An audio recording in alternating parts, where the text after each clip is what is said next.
तो बच्चों हमारा चैप्टर चल रहा डेथ ऑफ अ पार्टनर। तो आओ अपनी बुक में इलस्ट्रेशन नंबर 9 पे पेज नंबर 6.10 पेज नंबर 6.10 पे इलस्ट्रेशन नंबर 9 पे आ जाओ। ध्यान से रीड करो।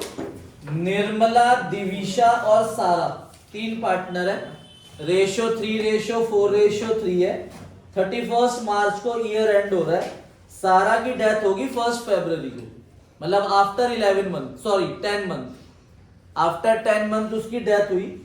तो इस क्वेश्चन के अंदर ना सेल के बेसिस पे निकालना है। तो मैंने बताया था जब सेल के बेसिस पे हमें शेयर ऑफ प्रॉफिट निकालना होता है तो एक तो वो हमें देंगे सेल प्रीवियस ईयर की और एक वो हमें देंगे प्रॉफिट। तो हमें परसेंटेज ऑफ प्रॉफिट ढूंढ लेना है। तो इसमें हमें सेल दे रखी है प्रीवियस ईयर की 10 लाख रुपए। ठीक है, तीन पार्टनर है, इलस्ट्रेशन 9, एन, डी और एस। रेशो हमारे पास है 3:4:3, ओल्ड रेशो है। एस की डेथ हुई 1 फरवरी को after 10 month.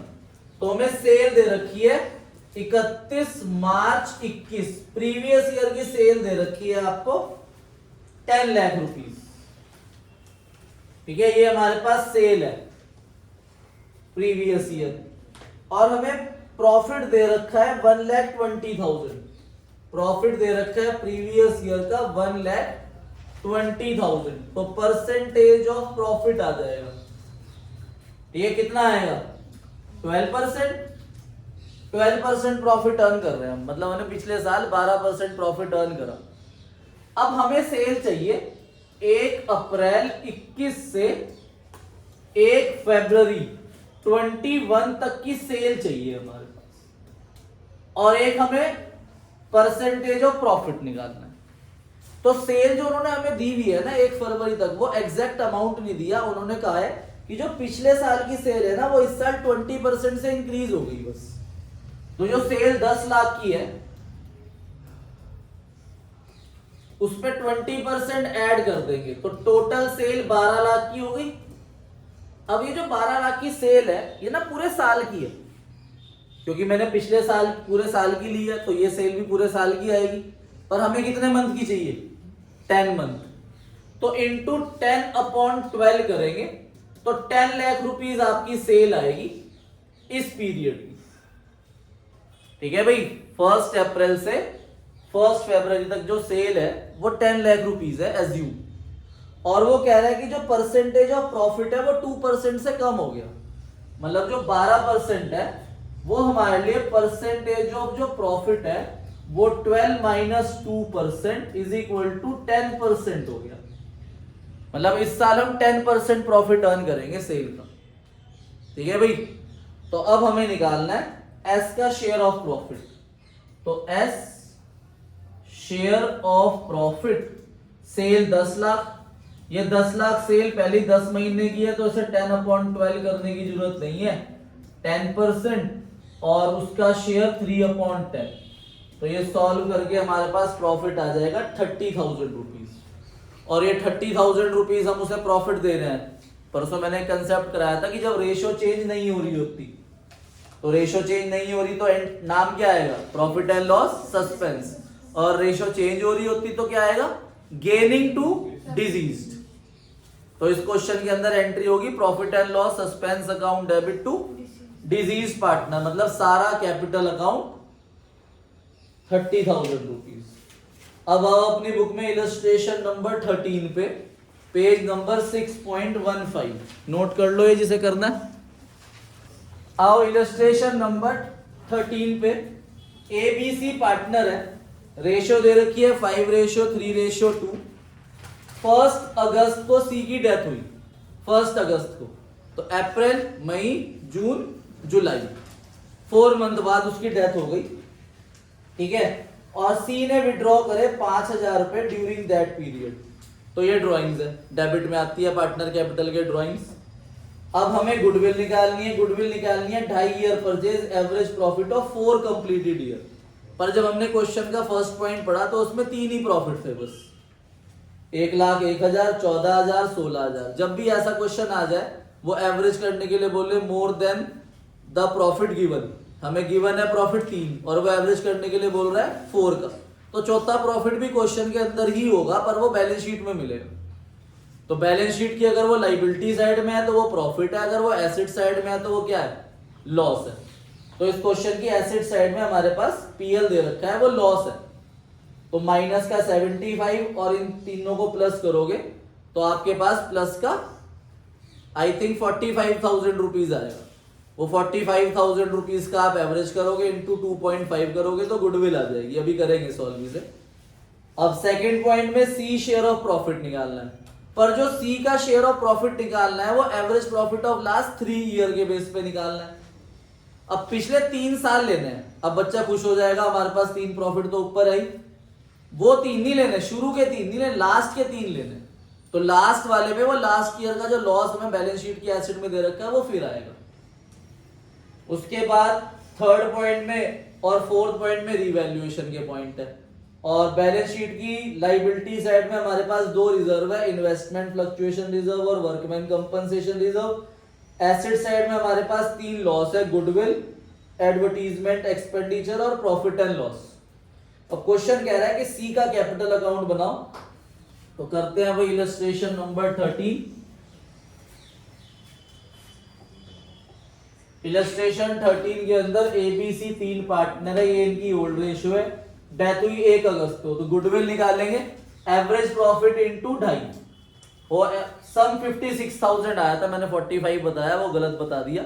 1,01,000 plus 14,000 plus 16,000 minus 75,000 करोगे तो 56,000 डिवाइड बाय 4 इंटू 2.5 करोगे तो 35,000 आपकी टोटल गुडविल आ गई। पर जो पार्टनर की डेथ होती है हमें उसके शेयर ऑफ गुडविल निकालनी होती है, तो उसके शेयर से मल्टीप्लाई करा तो उसकी गुडविल 7,000 आई। और ये 7,000 गुडविल उसे कौन देगा, गेनिंग पार्टनर। और गेनिंग पार्टनर इसमें ही है 5:3, A:B, यही आपकी न्यू रेशियो है, ठीक है, और यही आपकी गेनिंग रेशियो है।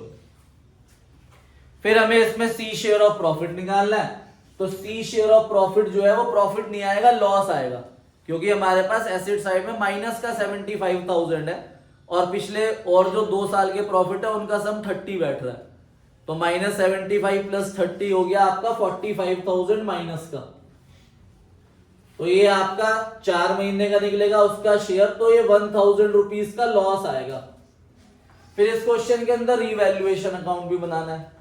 Patent was under valued, under valued का मतलब क्या बताया था, प्रॉफिट, तो बाय में आ जाएगा बाय पेटेंट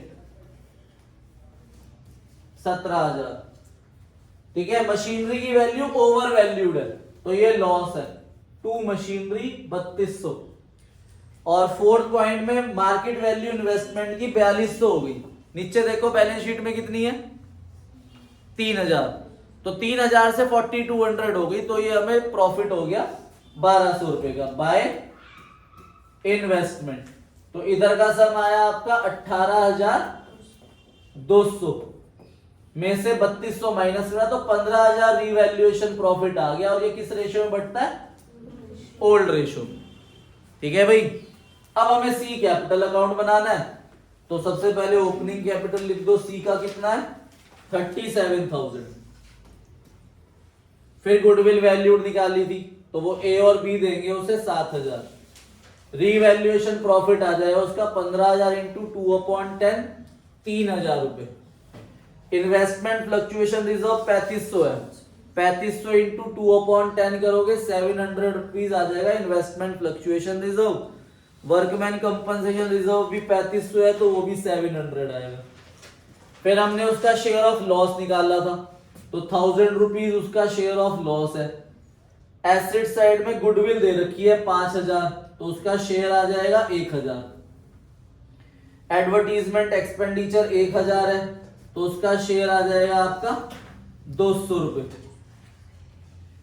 ठीक है। और पीएल का डेबिट बैलेंस है 75,000, उसको 2/10 करोगे तो वो आ जाएगा आपका 15,000, ठीक है। अब इसमें बैलेंस शीट की एसेट साइड में सी का लोन भी है, वो यहां आएगा 41,000 रुपीज, और ड्रॉइंग करी थी उसने 5,000 की। तो आपका इधर का टोटल ज्यादा आएगा, इधर का कम, तो इधर आएगी बैलेंसिंग फिगर सी एग्जीक्यूटर अकाउंट, इधर आएगी बैलेंसिंग फिगर माइनस करके 14,800 रुपए। नोट कर लो इसे ध्यान से। आओ भाई अपनी बुक में इलस्ट्रेशन नंबर 15 अभी छोड़ दो, 19 पे देखो। इलस्ट्रेशन 19 के अंदर मैं आपको दो चीजें समझाऊंगा, मतलब दो चीजें समझनी है आपको, वैसे बड़ी छोटी सी बात है। जैसे ये हमने एक एग्जांपल करा अभी, इसके अंदर उसकी डेथ हुई थी 1 अगस्त को। अभी तक हमने जितने भी क्वेश्चन करे सब में डेथ जो हो रही थी वो मंथ की स्टार्टिंग में या मंथ के एंड में हो रही थी, ठीक है भाई। तो हमें मंथ के अकॉर्डिंगली प्रॉफिट निकालना था, पर अब इलस्ट्रेशन नंबर 19 के अंदर डेथ हो रही है वो मंथ के बीच में किसी भी एक दिन हो रही है। तो अगर ऐसे किसी पर्टिकुलर डेट पे हो जाएगी या डे पे हो जाएगी, तब हमें डेज वाइज उसका प्रॉफिट निकालना है। जैसे 16 तारीख को डेथ हुई तो डेज निकलेंगे 1 अप्रैल से 16 तारीख तक। जैसे इस क्वेश्चन के अंदर 24 अगस्त में उसकी डेथ हुई, तो हम 1 अप्रैल से 24 तक डेज कैलकुलेट करेंगे। अप्रैल में 30 डेज, मई में 31, जून में 30 और जुलाई में 31। तो यहां तक हो गए आपके 122 डेज। फिर उसके बाद 24 डेज आएंगे अगस्त के, तो 122 प्लस 24 हो जाएगा 146। तो 146 डेज के प्रॉफिट निकलेगा। मतलब यहां पर हमने जो 4/12 करा, अब 146/365 करेंगे, क्योंकि डेज का प्रॉफिट निकालना है, ठीक है। एक तो ये बात समझनी थी। बाकी अब पढ़ते हैं इलस्ट्रेशन 19 में। अकुल, बकुल और चंदन पार्टनर है, रेशो 7:2:1 है। बैलेंस शीट की लाइबिलिटी साइड में हमारे पास जनरल रिजर्व है, और जिस पार्टनर की डेथ हो रही है उसका लोन भी लिखा हुआ है। एसेट साइड के अंदर एक लॉस है गुडविल, ठीक है भाई। अब बकुल की डेथ हुई 24 अगस्त को, पार्टनरशिप डीड के अंदर क्या लिखा हुआ है, for the settlement of claim on the death of a partner in addition to capital. अब कैपिटल के अलावा उसे क्या क्या देना है वो नीचे लिखा हुआ है। पहला पॉइंट कि उसका शेयर ऑफ प्रॉफिट निकाल लो, और वो शेयर ऑफ प्रॉफिट कैसे निकलेगा, up to date of death on the basis of average net profit of past 3 completed year. पिछले 3 साल के प्रॉफिट का एवरेज करके निकलेगा, और वो इन्होंने एवरेज करके दे दिया 80,000 है एवरेज प्रॉफिट। तो 80,000 पूरे साल का है, कितने डेज का चाहिए, 146/365 इंटू उसका शेयर, बी का शेयर जो है वो है 2/10। सेकेंड पॉइंट कह रहा है रिवैल्यूएशन अकाउंट का इन्होंने प्रॉफिट दे दिया खुद ही 29,700, तो हम ये ओल्ड रेशो में रख देंगे। थर्ड पॉइंट में कह रहा है कि जो भी अमाउंट पेबल करना है बकुल का वो उसके लोन अकाउंट में ट्रांसफर कर देंगे, ठीक है भाई। तो वो ना भी लिखा होता तब भी हम, जो पार्टनर की डेथ होती है, रिटायरमेंट होती है, वो डेथ में बी एग्जीक्यूटर में जाता है और रिटायरमेंट में बी लोन में जाएगा बस। और कह रहे हैं प्रिपेयर कैपिटल अकाउंट बनाना है, और बकुल का एग्जीक्यूटर अकाउंट बनाना है, और बैलेंस शीट बनानी है, ठीक है। उसके बाद आगे जो लाइन लिखी हुई है वो एडजस्टमेंट है कैपिटल की, तो वो तो लास्ट में होती है, पहले कैपिटल अकाउंट बना लेंगे पूरा। तो इसके अंदर कैपिटल अकाउंट ही बनाना है हमें डायरेक्ट, क्यों, क्योंकि ना इस क्वेश्चन के अंदर गुडविल है, कुछ भी नहीं है, सिंपल अकाउंट बनाना, ठीक है भाई। तो पार्टनर कैपिटल अकाउंट का फॉर्मेट बना लेंगे। ओपनिंग कैपिटल 70,000, 20,000 और 10,000 रख देंगे, 70, 20 और 10। जनरल रिजर्व है हमारे पास 20,000, तो ये 7:2:1 में आएगा 14,000, 4,000 एंड 2,000। और लाइबिलिटी साइड में देखो जो पार्टनर की डेथ हुई है उसका लोन है, तो वो लोन भी लिख देंगे बी के नीचे 30,000। रीवैल्यूएशन का प्रॉफिट क्वेश्चन में दे रखा है 29,700, तो बांट देंगे हम ओल्ड रेशियो में 20,790, 5940 एंड 2970। अब देखो प्रॉफिट मैंने बताया था ना 146 डेज का निकलेगा, तो बाय पीएल सस्पेंस के नाम से लिखेंगे 80,000 इंटू 146/365 इंटू 2/10, तो उसका शेयर ऑफ प्रॉफिट आ जाएगा 7120। तो 7120। अब एसिड साइड में एक लॉस है गुडविल, वो बढ़ जाएगा आपका 28,000, 8,000 एंड 4,000। अब बी की डेथ हो गई तो ये आएगा बी एग्जीक्यूटर अकाउंट के नाम से, बी एग्जीक्यूटर अकाउंट। तो ये आ जाएगी बैलेंसिंग फिगर 59,060 रुपीज और इनके कैरेट डाउन निकाल लोगे बैलेंसिंग फिगर में। यहां तक हो गया क्वेश्चन। अब एडजस्टमेंट जब भी होती है तब हम क्या करते हैं, कैरेट डाउन को क्या बनाएंगे, ब्रॉट डाउन। बेटा कहां चले गए थे, कौन सोच में चले गए, क्या सोच रहे हो कि अगले दिन कितने घंटे सोना है आके। पढ़ो आगे, लास्ट वाला पैराग्राफ पढ़ो।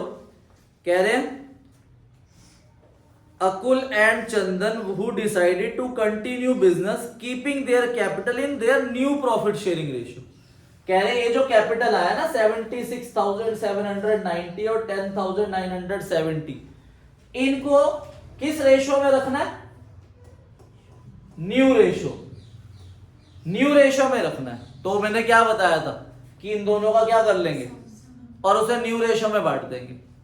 तो कैरेट डाउन को तो क्या बनाएंगे, ब्रॉट डाउन। फिर इनका सम करेंगे 76,790, 10,970, 87,760 को न्यू रेशो 7:1 में जब मैंने डिस्ट्रीब्यूट करा तो बाई चांस यही आ गया सेम 76,790 और 10,970। इसलिए ना इधर आई बैलेंसिंग फिगर ना इधर आई। ठीक है भाई, तो ये चाहे करो भी मत, पर हमें थोड़ी पता होगा कि इनका सम करके यही डिवाइड होके न्यू रेशियो में आ जाएगा। ठीक है, उसके बाद बैलेंस शीट बनेगी, बैलेंस शीट आप लोग बना ही लोगे।